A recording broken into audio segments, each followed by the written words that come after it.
The engines love working when the sun shines. One day, Thomas and Percy were helping Salty at the docks. But Salty was worried. Peeped Percy. Salty knew they were making fun of him. He felt sad. Later, Sir Topham Hatt arrived. He said, replied Salty sadly. Salty was glad that he was going to the smelters. He didn't want to stay where he wasn't liked. Asked Emily. And he huffed away. Emily knew she had to find Thomas and Percy immediately. Whistled Thomas. Peep Percy? Emily was cross.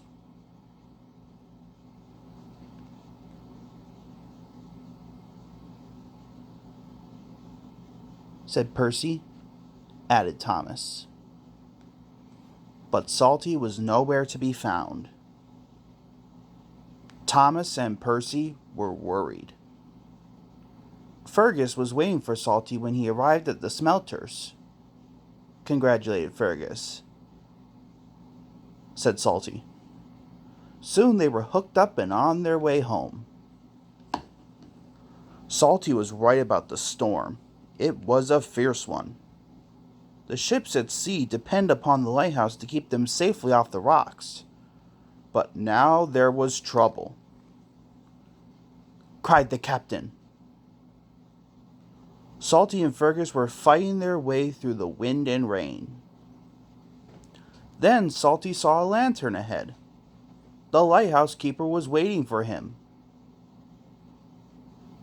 Salty had an idea. Shouted the lighthouse keeper. Fergus's flywheel was attached to the generator shaft. Without the lighthouse, the ship was steaming towards the rocks.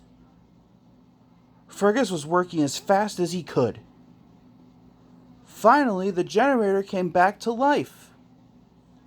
The lighthouse beam shone across the stormy sea once more. Salty's idea had saved the day. Fergus worked hard until first light. The next morning, Salty and Fergus chugged back to the docks. They were surprised to see a crowd waiting for them. Said the captain. Boomed Sir Topham Hatt. Salty was very proud. Puffed Thomas. Replied Salty happily.